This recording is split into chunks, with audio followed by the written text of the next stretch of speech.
Puro BIR pala kayo eh.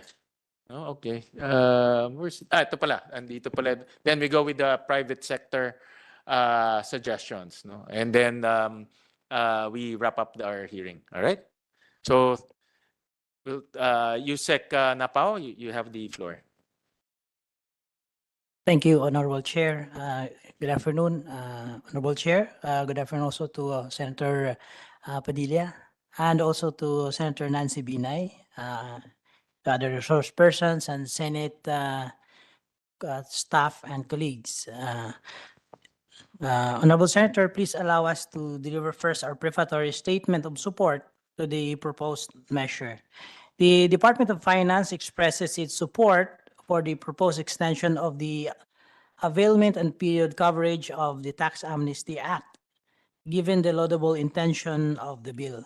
Through this bill, those with unsettled or unpaid estate taxes are encouraged to clear themselves of their obligations, transfer the property to the rightful heirs, and help the government increase tax collections. It is worth noting that the most important purpose of the estate tax amnesty, as it would encourage settlement of estates, is to release property of unsettled estates so that they may be made subjects of business transactions. Such properties after settlement may be sold, leased, subject to joint venture agreements, or such transactions that will have tax consequences and will then result in tax collection for the government. We further note that collections from estate tax from this estate tax amnesty program amounted to 7.4 billion, covering the period 2019 and up to March of 2023. We'd also like to mention that collections from the tax amnesty on delinquent accounts amounted to 8.2 billion from covering the period 2019 to June 2021. That program on delinquent accounts ended in June 2021. While this measure, tax amnesty on estate taxes, will end this year, June. So the DOF believes that to fully achieve the purpose of the tax amnesty law, we deem it necessary to further extend the availment of estate tax amnesty not only for our fellow countrymen, not only that our fellow countrymen will benefit from this, but it will also allow the government to have additional revenues which will finance its priority infrastructure and social programs. The Department of Finance will continue to extend efforts to prioritize the passage of measures that will help our economy back to its pre-pandemic economic level. We will provide specific details together with our BIR team on the different bills, Mr. Chair. Thank you very much. Thank you. Yusek, let's start with the basics. You mentioned earlier that the first amnesty and the extension yielded 7.4 billion, correct? Correct, Mr. Chair. And what was the target Um, based on the first amnesty and then the extension? Obviously, during the extension, the targets were also discussed, but we want to know how much was the initial target during those discussions. the initial estimate, Mr. Chair, was around 6.3 billion. During the first amnesty, that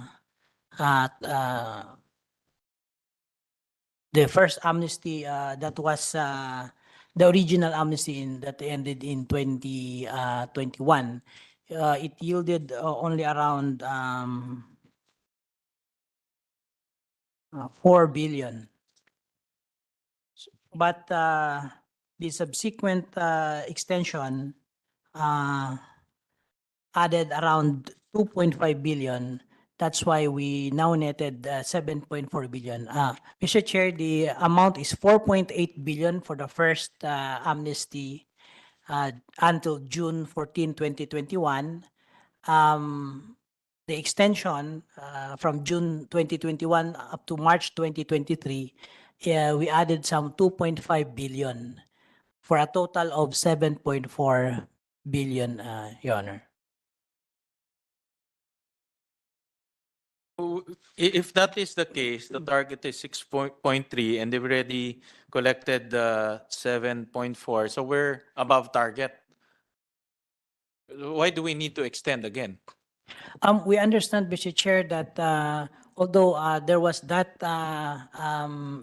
encouragement on the part of various availers, there are still various or individuals that have yet to avail and settle. Also notice that the version that was passed by the House um, included deaths prior to 2021. This, I think, considered the those that died during the 2-year COVID pandemic, Mr. Chair. Yeah, correct. I think most of the versions, the period of the coverage period was extended to 2021. No?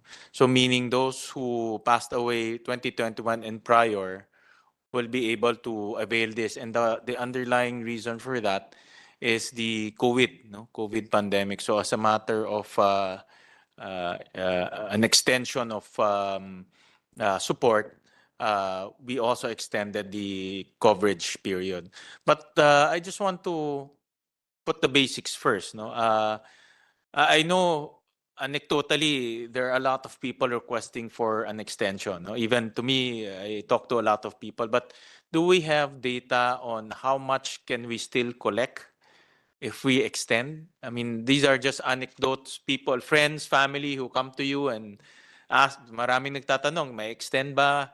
So by the mere fact that they're asking, there is demand, no, to extend it. But do we have any data um, specifying or indicating or just estimates on how much more can we collect if we do extend the amnesty? Mr. Chair, may I seek the help of the BIR? Yes, yes. If we have, Anyone from the BIR?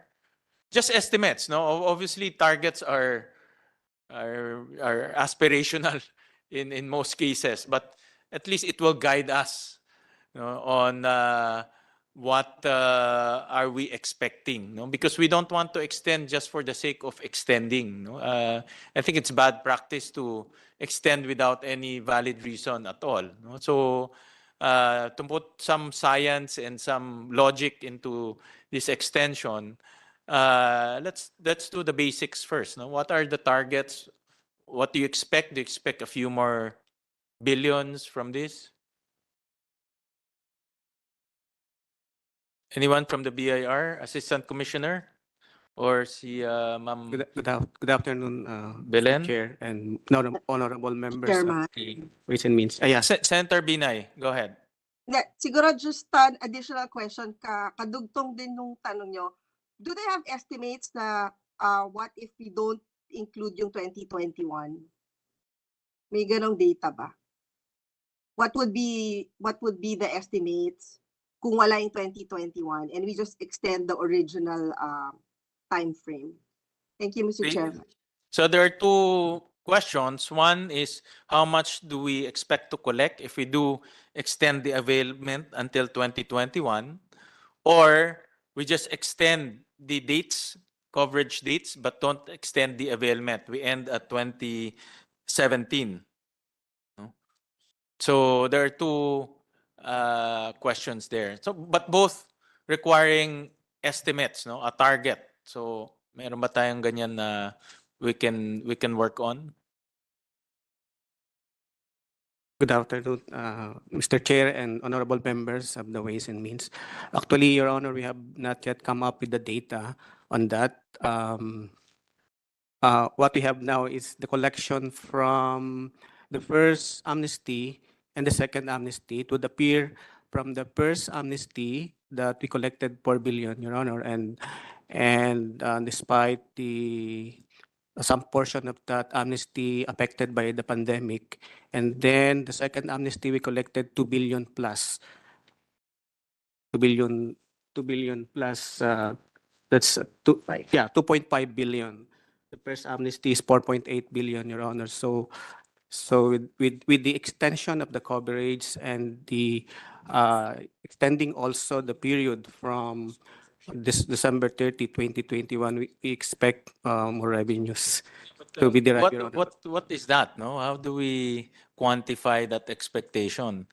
Um, again, no, puro anecdotes tayo, requests from our constituents and friends. But is there any computation based on based on maybe a simulation that you have conducted?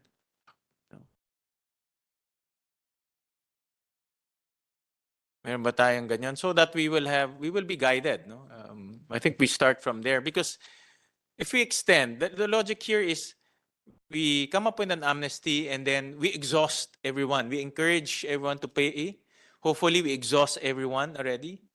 But now we're extending it again because we're saying we haven't exhausted all those who want to avail of amnesty. But how many are those people? How many of our constituents still want to avail this amnesty, and how much in terms of estimates? I'm not going to require you to come up with a hard target, but at least some ballpark figure that we can work on. And also the question of Senator Nancy, what if we don't extend the period of availment? We end on 2017. How much is that also? Just ballpark lang, no? So we have some estimates.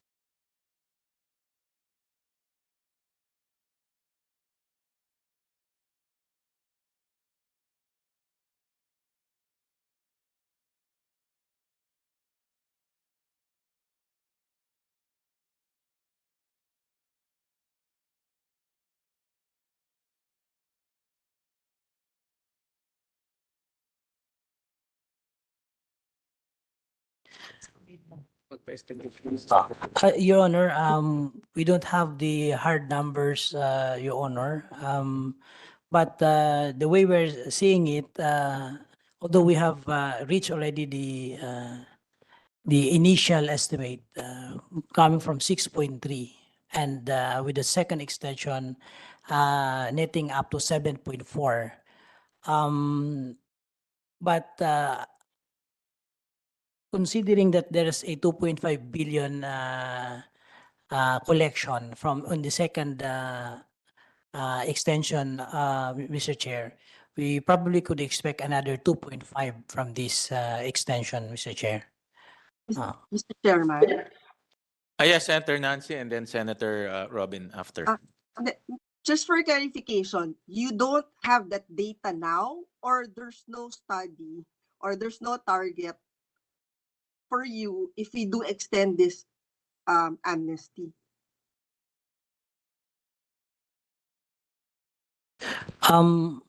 Mr. Chair, we don't have the data yet.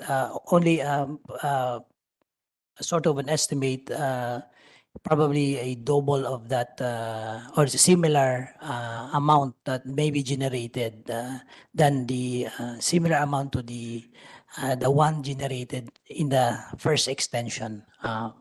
Mr. Chair, Madam Senator.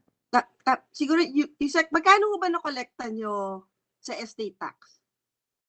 Separate from the amnesty. I mean, yung regular payment ng mga estate taxes. How much have you collected the past years? Or last year?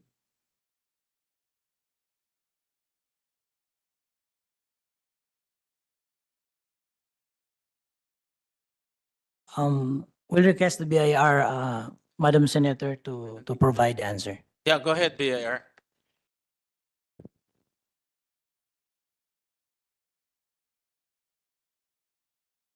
Mr. Chair, we're checking the total collection for the previous year because what we have now is the collection from the estate tax amnesty program.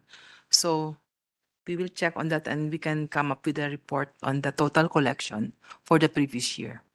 Ma'am, when can we get the data before we end the hearing? Kasi, Yes, ma'am. Mr. Chairman, I think importante din yan dahil katulad nga nung nabanggit kanina, bahagi dun sa House Bill extending the time frame, di ba? Yung dadagdagan natin yung years na kasama dun sa amnesty. I think very important na malaman natin kung magkano na ba yung nasingil nyo dun sa mga idadagdag namin na taon as part of the amnesty.